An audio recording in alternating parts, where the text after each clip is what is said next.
Welcome to Capital Comments. My name is Wayne Kuipers, State Senator for the 30th Senate District in Holland. I'm joined today by a special guest from the Senate Fiscal Agency. His name is Jay Wortley, and he's a senior economist. Jay, welcome. Thank you, Senator. It's good to be here. Good to have you on the show today. I thought, given the issues that the legislature is dealing with surrounding the budgets, that it might be a good idea to bring you in and just have a brief conversation with you about some of the issues that the legislature has been dealing with. It seems like forever, but as things come down to crunch time, to maybe answer some questions that I often am asked from my constituents. So, if you don't mind, we'll get right into it. Okay, sounds good. All right. First of all, what role does the Senate Fiscal Agency play in the budget process? Well, there's basically two major roles, and that is, first, we're responsible for estimating the amount of revenue that the state will bring in, so the senators and the representatives know how much money is going to be available to spend. So we estimate revenues on the revenue side of the budget. Then on the spending side of the budget, we help the senators put the budget together. Our office has many experts in the various spending areas, and they assist the senators in putting the budgets together. Okay, so in the past, when we had more revenue than we do today and new programs maybe were being created, the Senate Fiscal Agency, which is a nonpartisan agency, it isn't run by the Senate Republicans or the Senate Democrats, you would help the senators identify what dollar amounts would be needed to advance certain programs. Sure. Okay. And how to set them up, how much they would cost, and on the tax side too, then we'd help them if they wanted to lower taxes. We would help them understand how much that would cost. Okay. And if they wanted to raise taxes, how much that would generate. So. One of the questions that you and I were talking about off camera is, what factors really have affected the state's budget situation? And in your years in the Senate Fiscal Agency, have you ever seen a situation as bad as it's been here in Michigan over the last 3 years?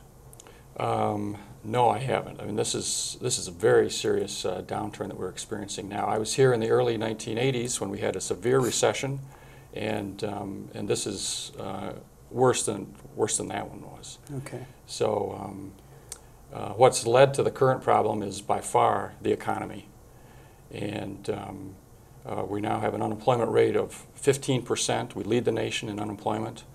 By the end of this year, we will have lost close to 1 million jobs in the state since June of 2000, which was our peak. Mm-hmm. So it's hard to believe, but Michigan has basically been in a recession since June of 2000. Right. And that is just unbelievable. We didn't feel it as badly the first couple of years, but certainly there were economists out there suggesting to us that we ought to watch out because things were going to get soft, and as much as we didn't want to believe them, they were exactly right, and probably almost to the year. Right. Well, it's been since June of 2000, and our problems were related to the structural change in the auto industry that's taken place. That was bad enough on Michigan, but then on top of that, we went into a national recession.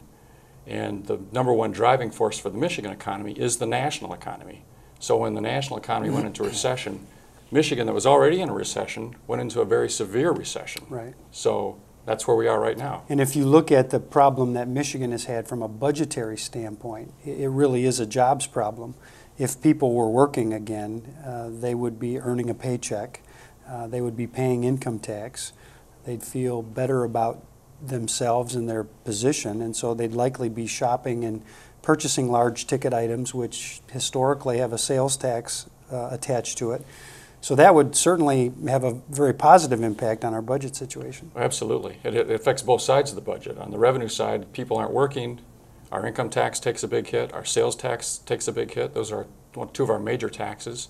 And then on the spending side, these people that have lost their job, they need help. Mm-hmm. They're receiving aid, and that's costing money, extra money. So we're really in the middle of a perfect storm. Exactly. Yeah, it's it appears as we're taping this that things are beginning to turn around on the national level, and in fact, even with some of the businesses that I frequent, I try to get around my district and have conversations with different business owners in different business sectors. and I'm sensing a little optimism, a little. I mean, they're not ready to jump up and down and say, wow, we made it, but they are sensing that there's a change in the air. So it's probably too early to tell, when the recession will fully end in Michigan and when the economic recovery will begin. But are you sensing that we may be nearing that point? Yeah, nationally there are some positive indicators out there now. Things are starting to turn around a little bit. So that's good news. Michigan, we still have this issue with the auto industry restructuring. We're not done with that yet. And so that's still going to have a negative impact on Michigan's economy. But as far as the national economy is picking up, that's going to help Michigan too. Are you sensing that the auto companies haven't reached the level that they need to in terms of employment? Or is it just you're not sensing that cars are going to start moving again? Both. Cars are. We think sales of automobiles are going to pick up in the U.S., and that's going to help Michigan. They're not going to go back to the levels they were, 2 or 3 or 4 years ago yet. It's going to be a while. But then in terms, we don't think that the auto companies have fully restructured to the levels that they're going to have to get at in order to be sustainable companies. Is that right? So when they talk about bringing employees back into a job situation, you think that's short term, mostly to deal with what happened with the cash for clunkers, volume of traffic? Right. It's not only the big three, but also the suppliers. Okay. And we think there's more on the supply end, that there'll be some more jobs lost there. Okay. So we have forecast jobs to continue to decline, not at the fastest rate, a slower rate, but still going down through next year. I want to deviate just slightly from a discussion of Michigan's economy, but it is sort of related. There was some talk in the last couple of days about increasing the tariff on tires coming in from China, which is essentially a tax on products coming into the United States from China.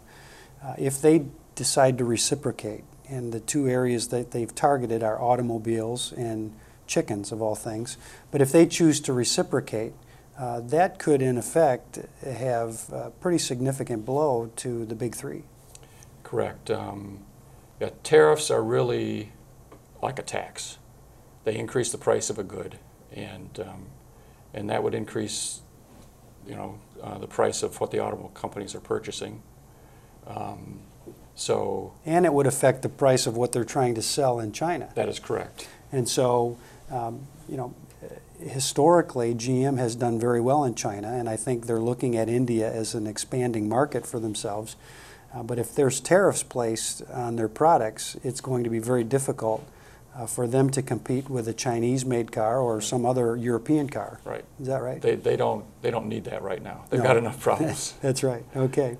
Now, how many years have you been at the Senate Fiscal Agency? 18 years. Okay. So you've seen lots of ebbs and flows in the economy and in budgets from year to year. That's correct.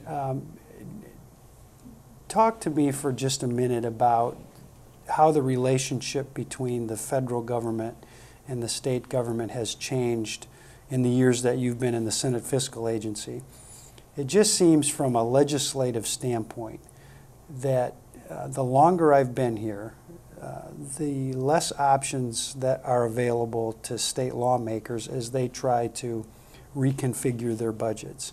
It seems like over the years the federal government, in addition to maybe sending more money into the states, they've also attached more and more strings, which makes our job more and more difficult to do. Is that a true statement? Yeah, I think that is. I think that's the progression has been that, one, we receive, as a percent of our total state budget, the federal aid that we get is a larger component than it was, say, 10, 15, 20 years ago. So that's increasing. And the strings attached to that money tend to increase over time also. It doesn't tend to move the other way. Okay. They give us more money with more leeway on what to do with it. It seems like there's more strings attached.